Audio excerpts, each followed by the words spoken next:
This episode is sponsored by BetterHelp. A couple years ago, I went through one of the toughest health episodes of my life. I found myself in a really dark place, and honestly, it felt like the world was caving in all around me. I didn't know where to turn or what to do. I knew I needed something, but it just seemed like nothing was working. In therapy, therapy didn't work for me in the past.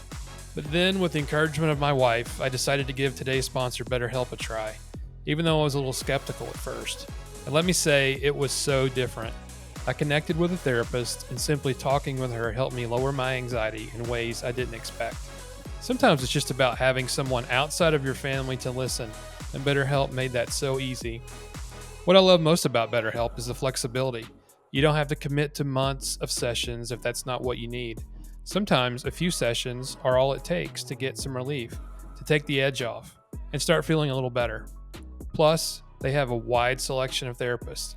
You can find someone you really click with, and if you don't, you can switch therapists anytime at no extra cost. If you're like me, someone who gets stuck in their head a lot, BetterHelp might be the answer. And right now, if you visit betterhelp.com/sold-separately or use the link in this video's description, you can get 10% off your first month. So give it a try. Remember, you can't take care of anyone else in your life until you take care of yourself.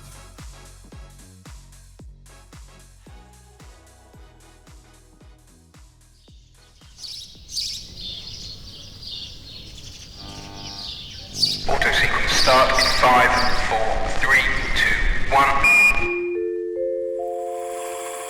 And now, on with the show.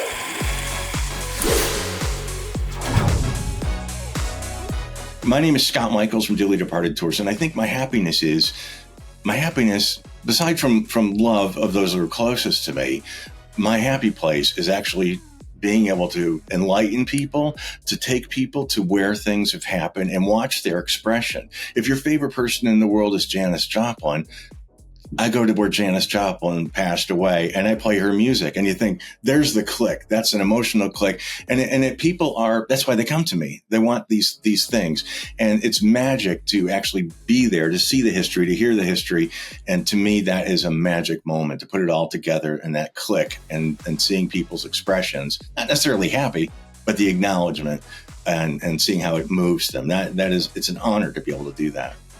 Okay, Scott Michaels, thank you so much for joining me on the show today. How are you? I'm doing great, Jason. Thanks for asking me. Yeah, no, I'm really super excited to talk to you and to have you on. I've been talking to Matt and just been really curious about everything that he's told me about you and your life. And I know you've worked on several shows, kind of going into the background of Hollywood and some sites. You mostly work on tours and some private tours with the locations, right? You're basically into the locations where some weird things happened or where people passed away, that kind of thing. Right. The Dearly Departed Tours, which ran for, 16 years, I think, in Los Angeles. It was about taking people to the news, taking people to where things happened. I always said you could go to maybe a dozen of Frank Sinatra's homes. But the one where he passed away, that's the one where history happened. So it's sort of walking in the footsteps. We don't mock. It's not a funny thing, although sometimes we'll go for a cheap joke.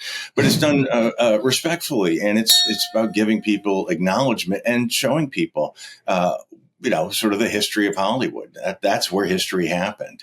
Yeah, so much history there. I mean, so back in the day when everybody came to Hollywood to try to make it, and I guess still do, but so many legends came out of there and still go and travel and try to change their lives coming from all over.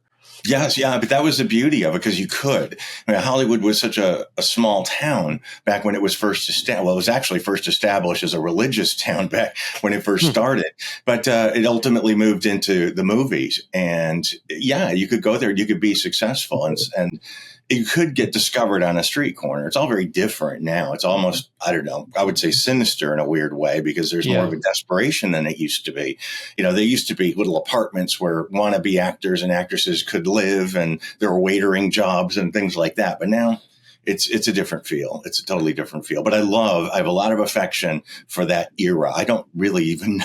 I pick up a magazine now and it's like, who? I don't even know these people. Right. So I have a responsibility, I guess I should, to learn, but I don't care enough to learn about what's going on these days. Yeah, I'm like you. The nostalgia of the legends and what happened back in the day, I think it's just, I don't know. I wouldn't say much more interesting, but it kind of is. I mean, it seems Hollywood was more romantic back then. It had more of a purity, I guess, if you could say that.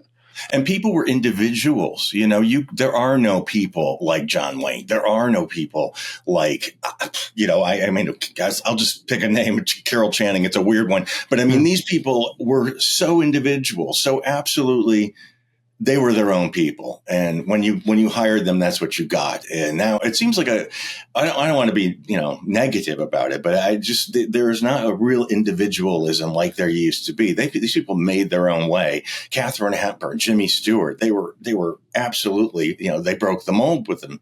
And, and there's just no one like that anymore. I love that. I love walking in their footsteps. Literally, when you get to the Chinese theater, you are literally walking in their footsteps. And that to me is like, if Hollywood was, I don't know, that would be the cathedral of Hollywood, I suppose you could say. Yeah. The Chinese theater. Yeah. Did you grow up in Hollywood? No. I grew up in Detroit. Okay. I lived there until I was about 25. I was in Chicago for about 9 years. I moved to LA, stayed about 3 or 4 years, moved to London for several years, and moved back to LA, 2002, I think it was. So yeah, a bit of all over the place. Now I live in Palm Springs. What originally got you into this? Was there something that just triggered your imagination more than anything else and got you kind of investigating? The death thing, I guess, was more of a thing for me when I was growing up, because where I grew up was, I grew up in Detroit. I've known people that have been murdered, several people that have been murdered. And I'm not saying that in any kind of, aren't I dangerous way. I mean, it's just the way it was. I lived on a corner. I grew up in this corner where fatal accidents happened more than once a year. So it was kind of I was around it. We just didn't think anything of it. You could hear a car coming down the street. You knew it wasn't going to make it. And boom, there it goes. And it was just, you look out the window and I'll call the police. And it was just part of our everyday life. So cemeteries I gravitated towards those because there were always the legends of, like, you hold your breath when you pass a cemetery, because it was like a funny little wives' tale. You hold your breath because your pets will die or something. I'm like, what's going on in there? Right. So I gravitated towards that kind of stuff. And I was always a kid, you hear somebody, there was a rumor about the lady who chopped off her husband's head and stuffed him in a garbage bag. So I'm a little kid on a Stingray going to see this place. So it had always been there. And it was something that was broken down already. I wasn't threatened by it. I was freaked out by it in a way, but not enough to turn away from it. I went head forward into it. And when I got to Hollywood the first time, and I went to Forest Lawn, and I saw Lucille Ball, and I saw, Liberace and all these legends, I'm like, I love this. This is like the click for me. I loved it. Love it. Still do. And never run out of stories, right? Never run out of interesting stories from the past. I mean, I'm sure there's Hollywood's full and sharing them, because a lot of times people don't know these stories. I always say that we point out the things that you didn't know about the things you thought you knew everything about, just odd facts that are fun to gather and share with people. And that's what keeps my YouTube channel going now that I'm not doing tours anymore, is just selecting odd stories about people that probably we're all familiar with, but you got to go, well, that's really interesting. I didn't know that. Yeah, I was going to ask you how the audience responds. Are they really shocked by learning something really bizarre or different that they didn't know? Yeah. And some people would say, I don't know, there's a fine line between exploitation. Well, no, I guess what I am doing is exploitation, but karmically, I like to make it good. I'm a kind person, or I try to be a kind person. Sure. But like, my thing is 1969 and Helter Skelter. That's my main sort of what I'm known for. And there's an element of exploitation. These 7 people plus, lost their lives tragically. And I study that and I repeat that to people. Information research is all based on other people's information and research. So I just gather things and, just odd facts, like who knew that, the day before Bobby Kennedy was assassinated, he had dinner with Roman Polanski and Sharon Tate. I find that fascinating. That is fascinating. And there's lots of, we did a documentary called The 6 Degrees of Helter Skelter, because the case involved, celebrities, movie stars, rock stars, TV stars, and all around Hollywood. And it was a real life murder mystery with stars like Bruce Lee and Steve McQueen. So that's what makes it a bit surreal too. You have to take a step back and go, wait a second, this is real. This really happened to people. But it's such a crazy story and a fantastic story, not in the way that people usually use that word. It's fantastic in a way that it's so outrageous and I don't know, just unbelievable. It's unbelievable. It's such a tragic story, that one. Just, to think about what went on there. Was there anything what was the most shocking thing, I guess, that you learned? We all know kind of the basics, but what really surprised you? Was it the Bobby Kennedy aspect? No. When you're getting into the details of the case, I think when I was doing this at the beginning, because there are all sorts of theories about what happened. Probably the most famous is that there was a music producer named Terry Melcher who insinuated that he was going to record Manson's music. And that was never going to happen. But Terry Melcher did one of those, I'll get back to you things. And Manson's like, oh, he's going to get back to me. But I think the most shocking thing that I learned is that Terry Melcher lived in that house on Cielo Drive where the murders occurred, where Sharon and the four of the others that night were murdered. And Manson had been to that house several times. In March of 1969 specifically, he knocked on the front door looking for Terry Melcher, who had moved out. And he came face to face with Sharon Tate 5 months before the murders. And I found that chilling and fascinating that they looked into each other's eyes 5 months before the murders. That's fast. And here's another weird fact. They always say, people say, how do you define evil? How would you, and people always say Adolf Hitler. And next they always say Charles Manson. It's just that way. And Roman Polanski's family were killed in concentration camps as a direct order of Adolf Hitler. His wife and friends were murdered as a direct order of Charles Manson. So the two very pinnacles of evil are associated with this guy who lost, his family. I found that fascinating.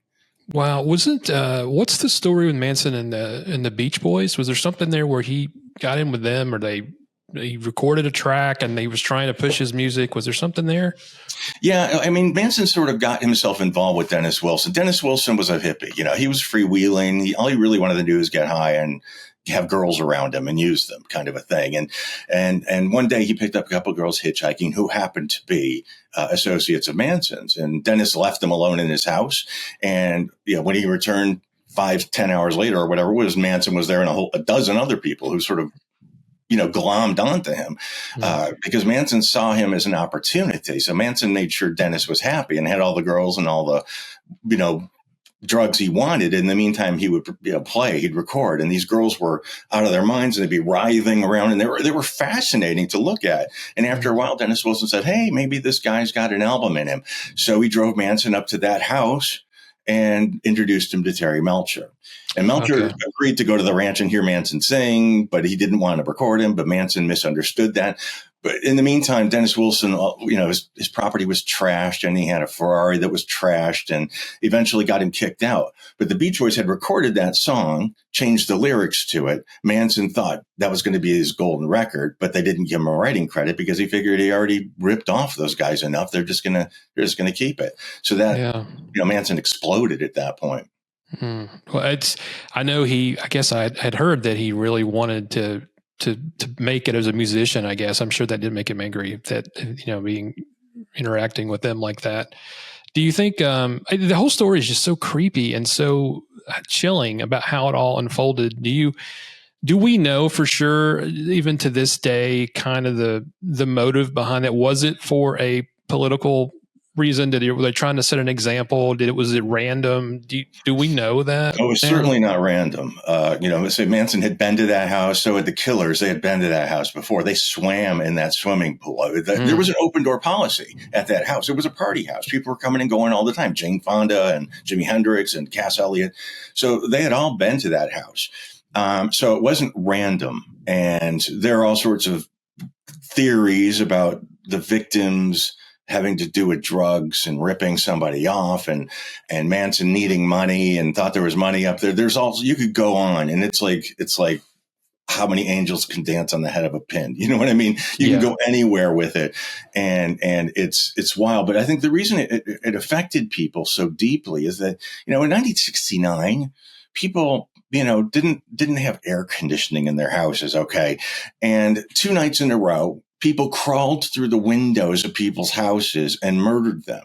Abigail Folger was reading a book in bed, and within a half an hour, she was on the front lawn with 28 stab wounds. Nobody knew what was going on. People were literally crawling into people's houses. So it's this hot summer. You're locking your doors and the windows, and it's stifling inside. You have 3 channels of news. You got news twice a day and 2 daily newspapers. So that left a lot of time for people's imaginations to run rampant. And they use words like ritualistic slangs because they were, the multiple injuries and the writing on the walls and blood. So they were scary as heck. And nobody was arrested until December. No one was charged. So August to December, you had that period of time where people's imaginations were running rampant. And I was petrified in Detroit. Yeah. They made Manson, especially in that movie in '74, the Helter Skelter, the first TV movie. They made him into, the boogeyman, and it was terrifying. I thought he was going to come crawling up the side of my house. Do you think, looking back on all the facts, was Manson some evil mastermind, or was he just basically a screw up who decided he was going to kill several people or ordered them to kill them? There was no master plan. They were going by the skin of their teeth. Manson. No, there was no master plan. Absolutely not. He was dealing drugs. He got this guy to sell him drugs that were bad drugs, and Manson turned and sold them to these guys who were bad guys. It was bad drugs. They came back to Manson. Manson says, I don't have any money. So he goes back to the other guy. And it was just, they were going by the seat of their pants. And what really kicked off the whole racist stuff, how it was all black and white war. Well, Manson had went to, I'm getting deep. I shouldn't probably get that deep into this. But one of Manson's henchmen burned a drug dealer in Hollywood. And by the time this drug dealer got back to the ranch, this drug dealer, this henchman got back to the ranch. The drug dealer's on the phone with Manson saying, I'm going to kill this person who's here. I'm going to go there. I'm going to kill all of you. And Manson said, hold off. I'll make this good. Manson drives over and shoots him and leaves him for dead. Guy's a black guy. That's important. And the next day, one of the Black Panthers, which was a militant black organization, they were wearing uniforms. They were armed. They were tired of being treated as second class or third class citizens. They were fighting back, and America was scared to death of it. And Manson thought he had killed one of the Black Panthers. In fact, that guy he shot didn't die, but Manson didn't know that. So that's the whole dune buggy patrolling 24 hours. Watch out for Blackie. Blackie's coming and he's going to rise up. And, but Manson was just using it to his benefit. He was scared to death they were going to come back and get him for revenge. Yeah. And ultimately they left town. But there was no master plan. They were winging it. Yeah. Yeah, man. So now I know I've got this right. I thought I read, did you work with Tarantino on Once Upon a Time in Hollywood for the whole Manson? Yeah, I did. Yeah. What was that like? It was wonderful. Because he got a copy of my documentary, and I found out later on that he showed it to the entire cast. Wow, that's cool. And so, it was great. And then I got a message one day at the office saying, Quentin Tarantino's people want to talk to you. And I figured, well, it's going to be a room full of 100 people, and I'm going to get grilled, and he won't even be there. But it turns out there were these people, and I was introduced to them, and they say, well, why don't you go see, want to meet QT? And I'm like, sure, why not? So I went to his office, and my documentary was on his desk, and he said, I love this, and the door shut, and it was he and I for a couple of hours talking about it. And then I took him and his staff out to the different locations, and gave him a lot of information. We ended up exchanging a lot of information throughout. He wanted to know the really nerdy facts. He wanted to know the name of the book that Abigail Folger was reading. I was telling him about the sheet music that was on the piano in the room where the murders occurred. And Mark Lindsay from Paul Revere and the Raiders wrote music on that are famous songs. So all this really odd trivia that all made it into the movie, which was really fun. But the real magic, because I've been obsessed with this case for so long, is watching Los Angeles and what happened to it at that time, because they brought 1969 back to Los Angeles. Being in front of the restaurant where they had their last meal, all the parking meters were put back, all the signs, all the cars driving by, all the people walking by dressed in 1969 clothes, and to watch that car pull up into that driveway and those 4 people walking out of that car and going into the restaurant, representing for the 5 victims that night with smiles on their faces. So that was magic. that was really magic, is he gave them the day they never got. And I love that.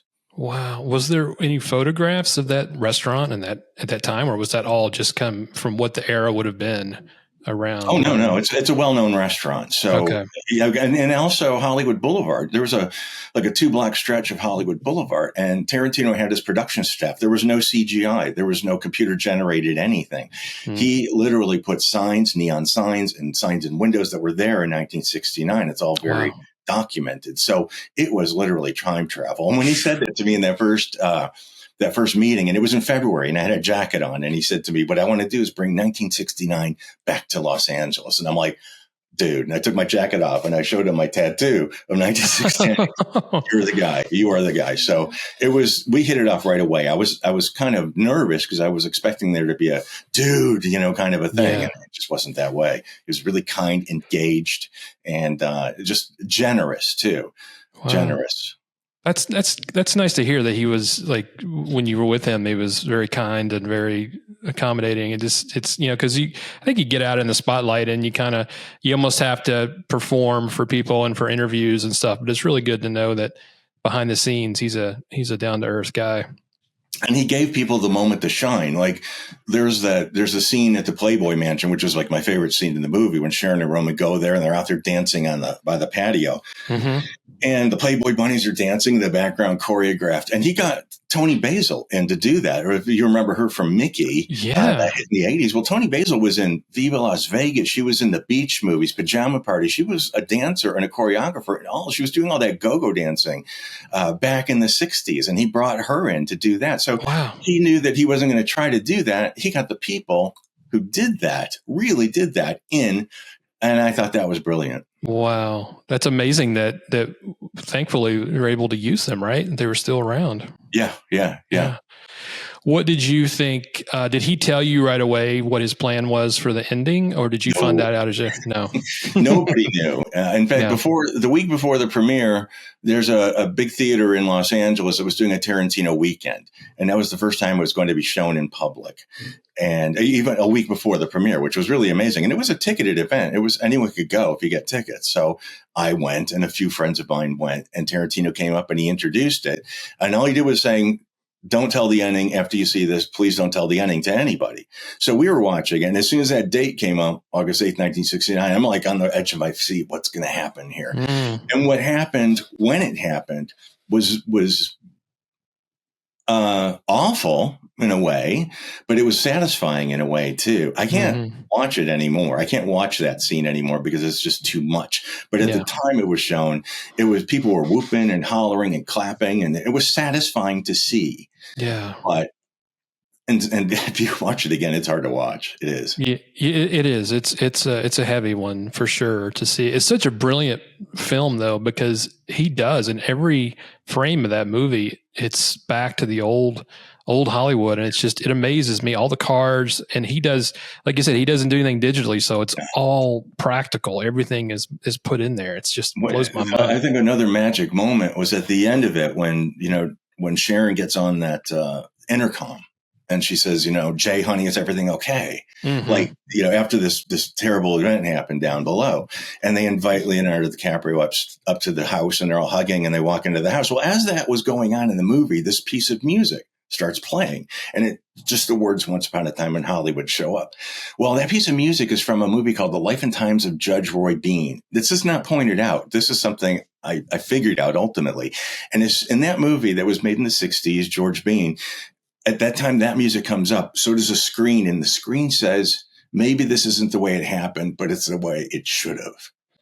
Oh, wow. So that kind of ties into an Easter egg. It's something that normally you wouldn't know, but it's magic if you do.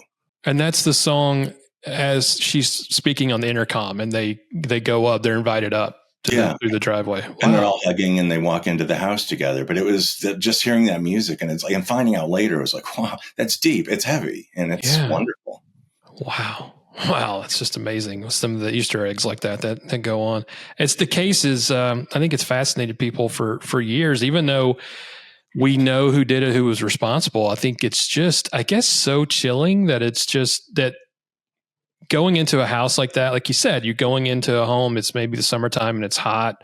but they're able to walk in there and do that horrible act. It's just, it makes you think, like you said, living in Detroit, like, oh my gosh, this could happen to anybody. Maybe that's what scared everybody at the time. Yeah. I mean, Wojciech Rakowski was asleep on the sofa. You know, Sharon and Jay were just sitting at the edge of their bed talking, and next thing you know, boom. It's terrifying that it's just. I mean, in that case, I'm not going to. It could happen to anybody at any time. This particular case, it's a little bit more complicated, but it still happens. The Night Stalker, Richard Ramirez. That's what happened. You know, so it wasn't. It was just so random. Now, did they go after that? Didn't they go somewhere else and kill the next night? The next night. Okay. Yeah. The LaBiancas, they were across town. Yeah. That happened. So it was these 2 nights. Yeah. 2 random, what was thought to be random crimes. No rhyme or reason to it whatsoever. And of course, 50 plus years later, everyone's analyzed every second of it. And there's still something interesting to learn about it. There will always be something else to learn about it. It's fascinating. It's fascinating. I think in Once Upon a Time in Hollywood, I think probably everything he takes us through with how they acted on the ranch and then how they were around town, that all probably, I mean, it gives you that feel of what it was probably like before the murders. So that probably was close to how they really behaved and how they really acted. I agree. I wasn't there, but I know enough about it to know how sinister it was. And and how possessive or protective they were of the man who owned the ranch. So I thought it was a really good representation of what it was like back then. And it was so, it was terrifying. It was a real tension to that. And I thought it was well done. And that ranch actually was a working set, right? Back in the day with Westerns, that before it had gotten, I guess, was it closed down or run down? There were a lot of movie ranches in the San Fernando Valley. And so there was one down the street, and there was Iverson, and there was Newhall, but they stopped making Westerns so much, and they got into the detective show era. And so they were still a ranch, and they were raising horses, and they were doing mostly horseback riding at that point. But the whole ranch was like a fake little town. You know, there was a saloon, there was a hotel, but they were just storage rooms. But they were doing horseback riding, and there were staff on the ranch. When you take people on the tour, what are you able to see as far as that case goes? Are you able to go up to gates, or what are you able to show them? Well, the Tate House is gone now. That was destroyed in 1994, but people are still able to walk up that street and experience what it was like. I mean, what's at the end of the street isn't there, but it still has some kind of odd feel to it, to know what happened back then. So as you're walking up, the way it was represented in the movie was very well, because they actually used where it happened in the movie. They went and used as much of the real places as they possibly could. So it's chilling to walk up that road. These trees that are beside us were the same trees that were there. The view out to your left is the same view that was there that night. And if you do it at nighttime, it's quite chilling. Yeah. Now, the Spahn Ranch burned in 1970, and no building remains. But there's a famous picture of the family in a cave, well, not like a way deep cave, but it was just covered by rocks. And you can get down to that rock, and you can go to where the ranch was, but there's really nothing there anymore. But when it did burn, they didn't haul the junk away. You know, they bulldozers basically pushed everything into this gully. So if you go there and just pick a little shovel or something, you'll find all kinds of dishes and doorknobs and all kinds of weird stuff.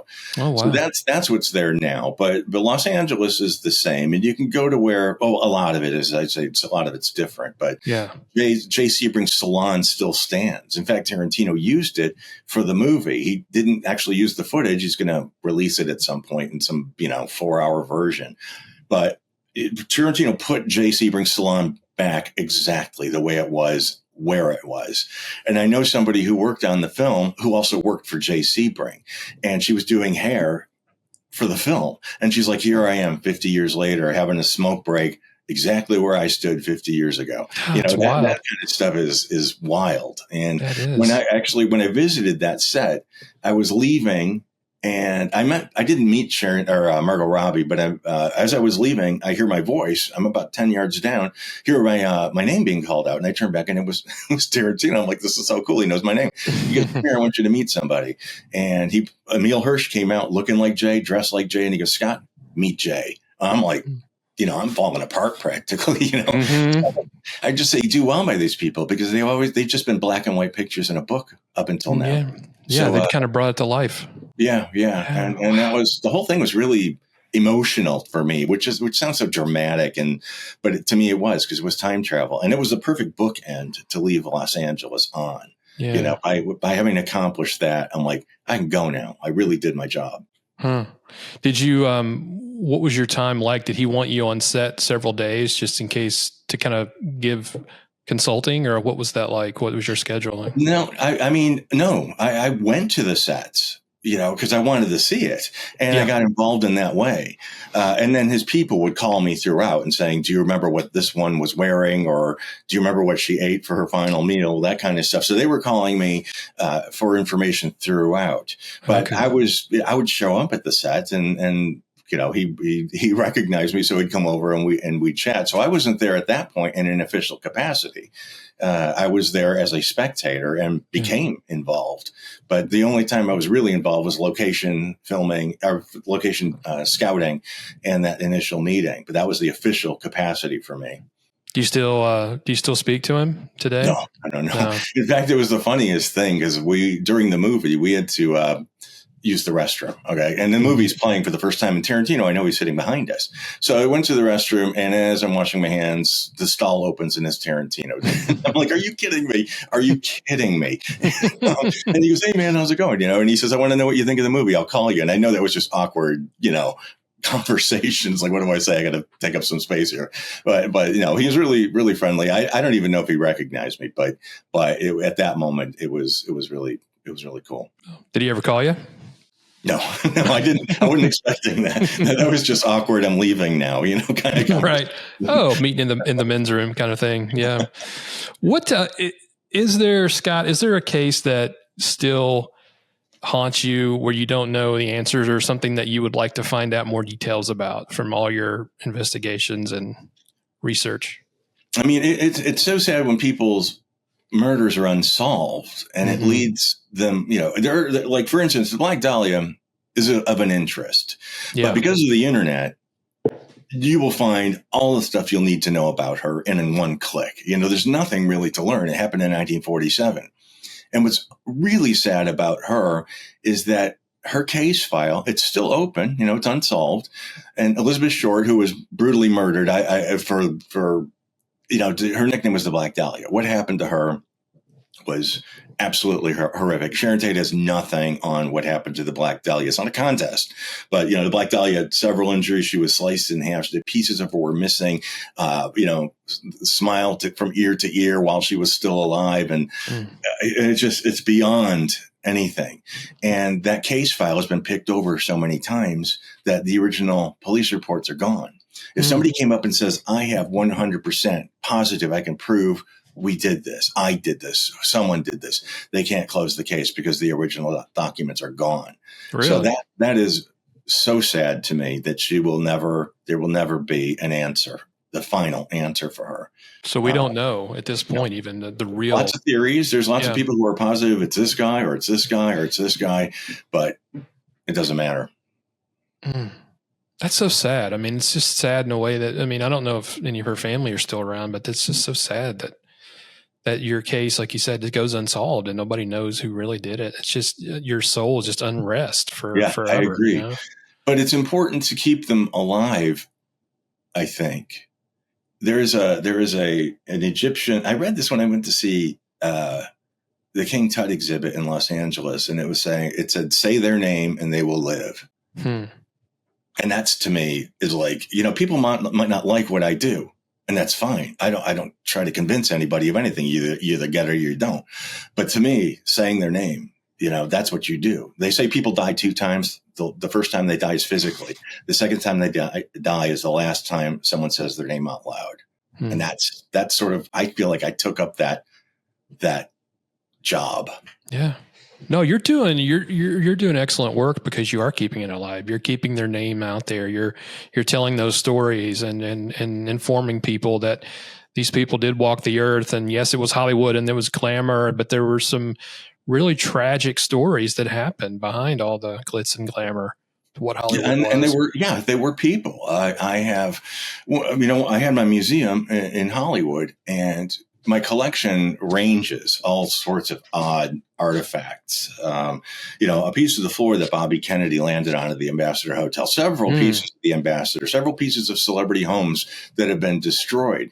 And to me, that sort of makes them human beings. Somebody got me, and this is gross. It's Mae West dental work. I have her teeth, and it's bizarre, but that makes her a human being. Yeah. I have Sharon Tate. I have her like curlers and her false eyelashes that came from her sister. And to me, that you're looking at these things, and they make them human beings. Not just movie stars. Yeah. And probably the most dramatic thing that we own is the car, the 66 Buick that Jane Mansfield was killed in outside New Orleans. And we are the sixth owners of it. The thing is, it's a 20-foot piece of twisted, rusted metal. But to me, that's history, and before we put it on display in Hollywood, I try to be really respectful of people, I really do. And I know that her sons live in Hollywood, and one of her sons has a plant store in Hollywood. So before we put the car on display, it was just one of the worst things I ever felt like I had to do. And that was go to him and tell him before it was on display what I was doing. And it went a lot better than I thought it was going to go. I thought he was going to throw me out and, go jump off of whatever. Yeah. And when I told him I owned the Buick, he blanched. He took a step back and said, "I don't want anything to do with it." I said, No. Forgive me. I'm not trying to get you involved with anything. I'm informing you that it's going on display in Hollywood. And he said, "Well, isn't that a bit morbid?" I said, "Well, yeah, it is. I understand that, but it's not where it's a piece of Hollywood history. It's our Dealey Plaza." Yeah. And we're not being disrespectful. We love your mom. But what an ending. What an ending. Yeah, for sure. And he said, well, it left with a smile and a handshake. And he said, I don't condone what you do. I'm not going to give you my blessings, but I appreciate you coming here and letting me know, which I thought was as nice as he could possibly be. Yeah. Yeah. I mean, that's good that you did that. I think that was important that you go and see him face to face. That was important, but it's good that I bet walking up to that shop was like, oh man, that was tough. But as I said, my conscience is clear in that regard. Yeah. I also say, if you get it, you get it. If you don't, you really don't. You don't. Yeah. Well, I think it's very important work. I think it's, I believe in what you said when you stop saying someone's name, and that goes for people that may be famous, but also people in our family. If we don't, I guess, record history enough in our own family even. And I think that's super important to kind of, especially as the generations go on and, what did granddad do? What did he fight in a war? Did he do this or that? I think it's so important to just build those legacies, and keep those going.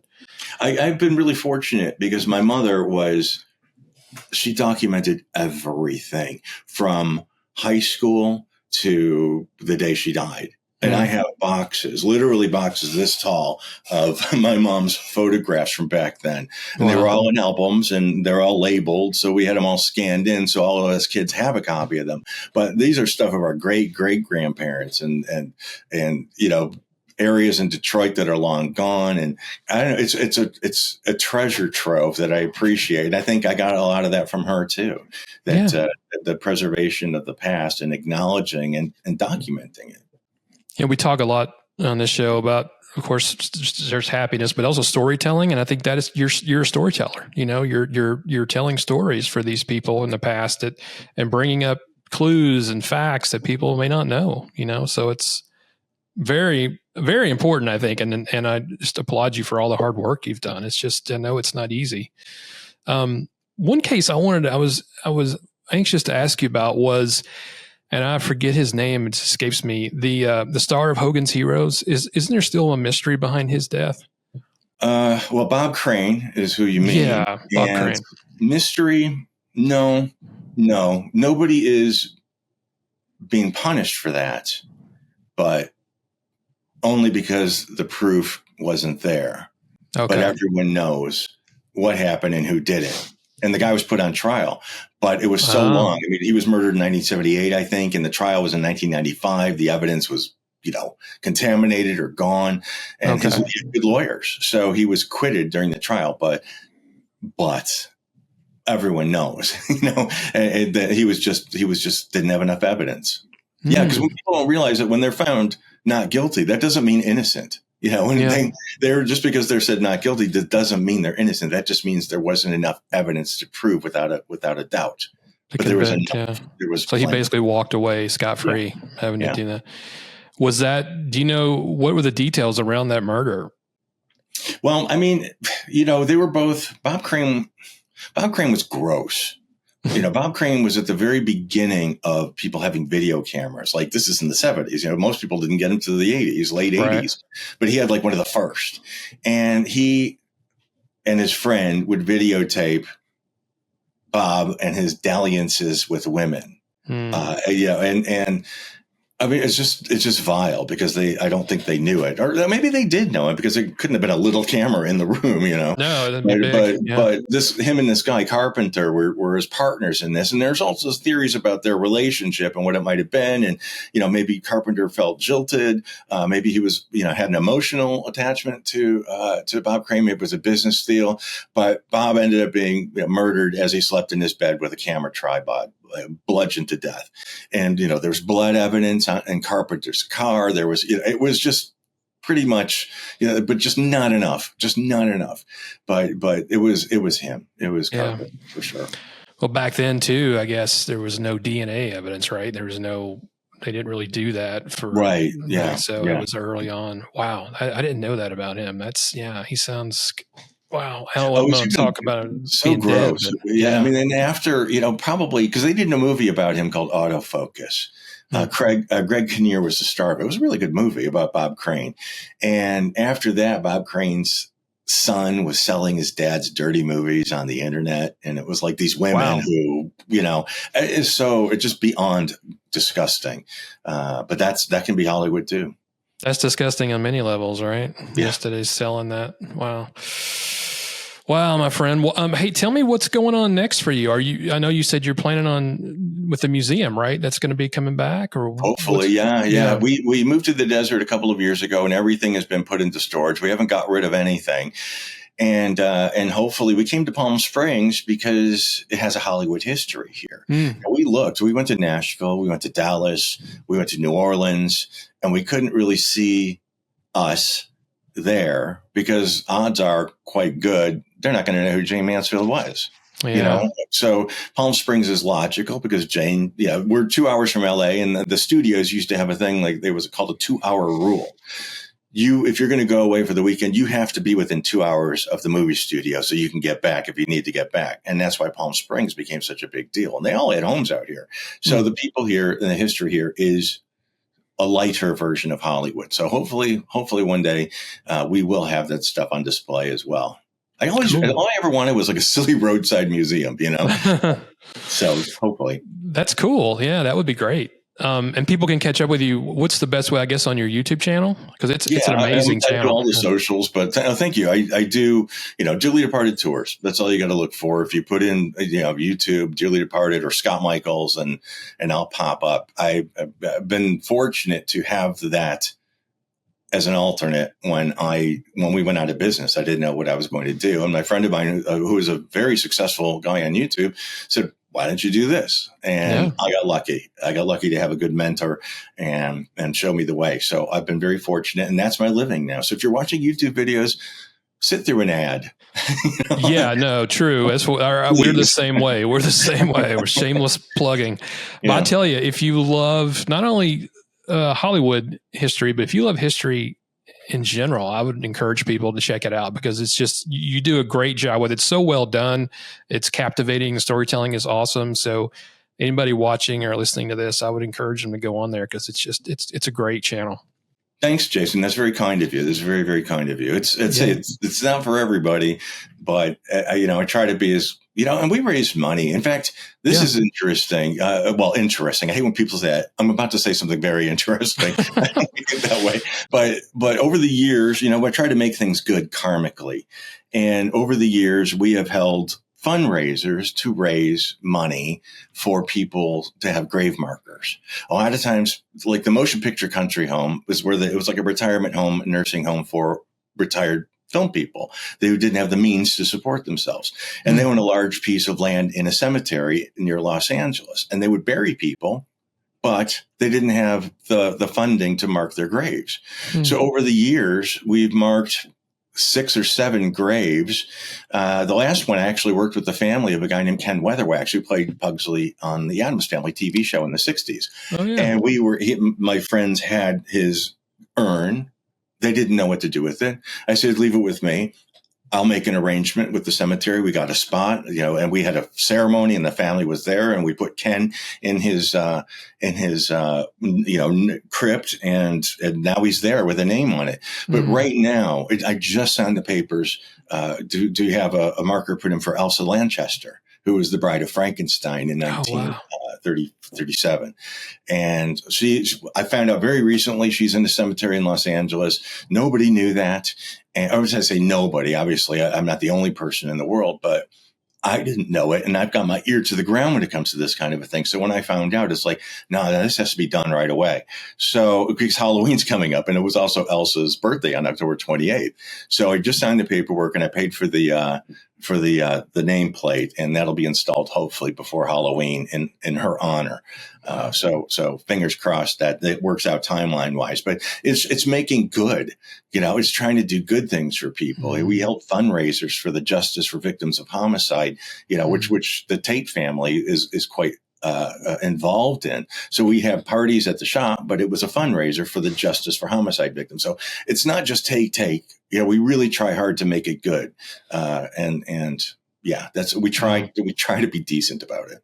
That's great, man. That's really good. And so she didn't have a headstone. I mean, she just was buried in the, wow. She was cremated and put in a mass. I'm going to say mass grave sounds so sloppy, but if you were, you say that so-and-so was scattered in a rose garden at a cemetery. Well, it's not literally, but below the rose garden is like a receptacle. It's a place where they could put people. And, there's a point, an entranceway somewhere. If there's a rose garden, there's a way to get underneath it and put these people there. And so this marker will be about 50 feet from where she actually is, but she is there. So I'm thrilled with that. Good for you, man. That's awesome. That's good. Well, I hope you'll come back and we'll talk more. I think there's so much more to talk about that we could go on for hours talking about these stories, but I really appreciate it's great to see you and great to meet you. And just thank you for spending a little bit of time with me. I appreciate it, Jason. Thanks for reaching out. And actually, you're the first person I told about Elsa, so I hope it gets word out. Yeah, I hope so. Yeah, that would be awesome. I think that's so good to get and give back like that. That's awesome. It's exciting. They deserve it. Say their names. Yeah, they do. They do. All right, man. Thank you. Thanks, Jason. Happiness Sold Separately is created and hosted by Jason Hensley and is produced by Makash Films. Narration by Lauren Gobis. If you or someone you know is in crisis and needs immediate help, call the National Mental Health Hotline at 866-903-3787. We would be honored if you would rate, share, and subscribe.